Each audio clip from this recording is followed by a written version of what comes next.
ओम साई राम। श्री साई सच्चरित्र अध्याय 47। पूर्वजन्म।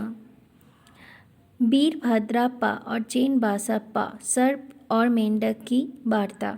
गत अध्याय में बाबा द्वारा बताई गई 2 बकरे के पूर्व जन्मों की वार्ता थी। इस अध्याय में कुछ और भी पूर्व जन्मों की स्मृतियाँ का वर्णन किया गया है। प्रस्तुत कथा वीरभद्रप्पा और चेन बसप्पा के संबंध में है। प्रस्तावना। हे त्रिगुणातीत ज्ञान अवतार श्री साई, तुम्हारी मूर्ति कितनी भव्य और सुंदर है। हे अंतर्यामी, तुम्हारे श्रीमुख की आभा धन्य है। उसका क्षण मात्र भी अवलोकन करने से पूर्व जन्म के समस्त दुखों का नाश होकर सुख का द्वार खुल जाता है। परंतु हे मेरे प्यारे श्री साई, यदि तुम अपने सौभाग्यवश ही कुछ कृपा कटाक्ष करो तभी इसकी कुछ आशा हो सकती है। तुम्हारी दृष्टि मात्र से ही हमारे कर्म बंधन छिन्न भिन्न हो जाते हैं और हमें आनंद की प्राप्ति हो जाती है। गंगा में स्नान करने से समस्त पाप नष्ट हो जाते हैं, परंतु गंगा माई भी संतों के आगमन की सदैव उत्सुकता पूर्वक राह देखा करती है कि वो कब पधारे और मुझे अपनी चरण रज से पावन करे। श्री साई तो संत चूड़ामणि हैं। अब उनके द्वारा ही हृदय पवित्र बनाने वाली ये कथा सुनो। सर्प और मेंढक। श्री साई बाबा ने कहा, एक दिन प्रातःकाल 8 बजे जलपान के पश्चात मैं घूमने निकला। चलते चलते मैं एक छोटी सी नदी के किनारे पहुंचा। मैं अधिक थक चुका था, इस कारण वहां बैठकर कुछ विश्राम करने लगा। कुछ देर के पश्चात ही मैंने हाथ पैर धोए और स्नान किया। तब कहीं मेरी थकावट दूर हुई और मुझे कुछ प्रसन्नता का अनुभव होने लगा। उस स्थान से एक पगडंडी और बैलगाड़ी के जाने का मार्ग था, जिसके दोनों ओर सघन वृक्ष थे। मलय पवन मंद मंद बह रहा था। मैं चिलिम भर ही रहा था कि इतने में ही मेरे कानों में एक मेंढक की बुरी तरह डराने की ध्वनि पड़ी। मैं जगमग सुलगा ही रहा था कि इतने में एक यात्री वहाँ आया और मेरे समीप ही बैठकर उसने मुझे प्रणाम किया और घर पर पधारकर भोजन तथा विश्राम करने का आग्रह करने लगा। उसने चिलम सुलगाकर मेरी और पीने के लिए बढ़ाई।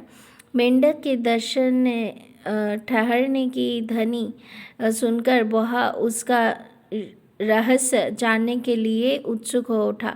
मैंने उसे बतलाया कि एक मेंढक कष्ट में है, जो अपने पूर्व जन्मों के कर्मों का फल भोग रहा है। पूर्व जन्मों के कर्मों का फल इस जन्म में भोगना पड़ता ही है, अंततः अब उसका चिल्लाना व्यर्थ है। एक कश लेकर उसने चिलम मेरी ओर बढ़ाई। थोड़ा देखूं तो आखिर बात क्या है, ऐसा कहकर वो उधर जाने लगा। मैंने उसे बतलाया कि एक बड़े सांप ने एक मेंढक को मुंह में दबा लिया है, इस कारण वो चिल्ला रहा है। दोनों ही पूर्व जन्म में बड़े दुष्ट थे और अब इस शरीर में अपने कर्मों का फल भोग रहा है। आगंतुक ने घटनास्थल पर जाकर देखा कि सचमुच एक बड़े सर्प ने एक बड़े मेंढक को मुंह में दबा रखा है। उसने वापस आकर मुझे बताया कि लगभग घड़ी 2 में ही सांप मेंढक को निगल जाएगा। मैंने कहा, नहीं, ये कभी नहीं हो सकता। मैं उसका संरक्षक पिता हूँ और इस समय यहाँ उपस्थित हूँ। फिर सर्प की क्या सामर्थ्य है कि मेंढक को निगल जाए? क्या मैं व्यर्थ ही यहाँ बैठा हूँ?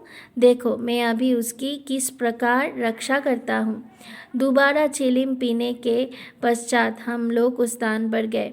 आगंतुक डरने लगा और उसने मुझे आगे बढ़ने से रोका कि कहीं सर्प आक्रमण न कर दे। मैं उसकी बात की उपेक्षा कर आगे बढ़ा और दोनों से कहने लगा कि अरे वीरभद्रप्पा, क्या तुम्हारे शत्रु को पर्याप्त फल नहीं मिल चुका है, जो उसे मेंढक की ओर तुम्हें सर्प की योनि प्राप्त हुई है? अरे अब तो अपना वैमनस्य छोड़ो, ये बड़ी लज्जादायक बात है। अब तो इस ईर्ष्या को त्याग और शांति से रहो। इन शब्दों को सुनकर सर्प ने मेंढक को छोड़ दिया और शीघ्र ही नदी में लुप्त हो गया। मेंढक भी कूदकर भागा और झाड़ियों में जा छिपा। उस यात्री को बड़ा अचंभा हुआ। उसकी समझ में न आए कि बाबा के शब्द को सुनकर सांप ने मेंढक को क्यों छोड़ दिया और वीरभद्रप्पा एवं चेन्नबसप्पा कौन थे, उनके वैमनस्य का कारण क्या था। इस प्रकार के विचार उसके मन में उठने लगे। मैं उसके साथ उसी वृक्ष के नीचे लौट आया और धूम्रपान करने के पश्चात उसे इसका रहस्य सुनाने लगा। मेरे निवास स्थान से लगभग 4 से 5 मील की दूरी पर एक पवित्र स्थान था जहाँ महादेव का एक मंदिर था। मंदिर अत्यंत जीर्ण शीर्ण स्थिति में था, सो वहाँ के निवासियों ने उसका जीर्णोद्धार करने के हेतु कुछ चांदा इकट्ठा किया। पर्याप्त धन एकत्रित हो गया और वहाँ नित्य पूजन की व्यवस्था कर मंदिर के निर्माण की योजनाएं तैयार की गई। एक धनाढ्य व्यक्ति को कोषाध्यक्ष नियुक्त कर उसको समस्त कार्य की देखभाल का भार सौंप दिया गया। उसको कार्य व्यय आदि का यथोचित विवरण रखकर ईमानदारी से सब कार्य करना था। सेठ तो एक उच्च कोटि के कंजूस था। उसने मरम्मत में अत्यंत अल्प राशि व्यय की। इस कारण मंदिर का जीर्णोद्धार भी उसी अनुपात में ही हुआ। उसने सब राशि व्यय कर दी तथा कुछ अंश स्वयं हड़प लिया और उसने अपनी गांठ से एक पाई भी व्यय न की। उसकी वाणी अधिक रसीली थी, इसीलिए उसने लोगों को किसी प्रकार समझा बुझा लिया और कार्य पूर्ववत ही अधूरा रह गया। लोग फिर संगठित होकर उसके पास जाकर कहने लगा कि सेठ साहेब, कृपया कार्य शीघ्र पूर्ण कीजिए। आपके प्रयत्न के अभाव में ये कार्य पूर्ण होना कदापि संभव नहीं। अंततः आप पूर्ण योजना बनाइए, हम और भी चांदा आपको वसूल करके देंगे। लोगों ने पूर्ण चांदा एकत्रित कर सेठ को दे दिया। उसने रुपए तो ले लिए और परंतु पूर्ववत ही शांत बैठा रहा। कुछ दिनों के पश्चात उसकी स्त्री को भगवान शंकर ने सपने दिया कि उठो और मंदिर पर कलश चढ़ाओ। जो कुछ भी तुम इस कार्य में व्यय करोगी, मैं उसका 100 गुना अधिक तुम्हें दूंगा। उसने ये सपना अपने पति को सुना दिया। सेठ भयभीत होकर सोचने लगा कि ये कार्य तो ज़्यादा रुपया खर्च कराने वाले हैं, इसलिए उसने ये बात हंसकर टाल दी कि ये तो एक निराश सपना ही है और उस पर भी कभी विश्वास किया जा सकता है। यदि ऐसा होता तो महादेव मेरे समक्ष ही प्रकट होकर ये बात मुझसे ना कह देते। मैं क्या तुमसे अधिक दूर था? ये स्वप्न शुभदायक नहीं, ये तो पति पत्नी के संबंध बिगड़ने वाला है। इसीलिए तुम बिल्कुल शांत रहो। भगवान को ऐसी द्रव्य की आवश्यकता ही कहा जो दानियों की इच्छा के विरुद्ध एकत्रित किया गया हो। वो तो सदैव प्रेम के भूखे हैं तथा प्रेम और भक्ति पूर्वक दिए गए एक तुच्छ तांबे का सिक्का भी सहर्ष स्वीकार कर लेते हैं। महादेव ने पूर्ण सेठानी को सपने में कह दिया कि तुम अपने पति के व्यर्थ की बातों और उनके पास संचित धन की ओर ध्यान ना दो और ना उनसे मंदिर बनवाने के लिए आग्रही करो।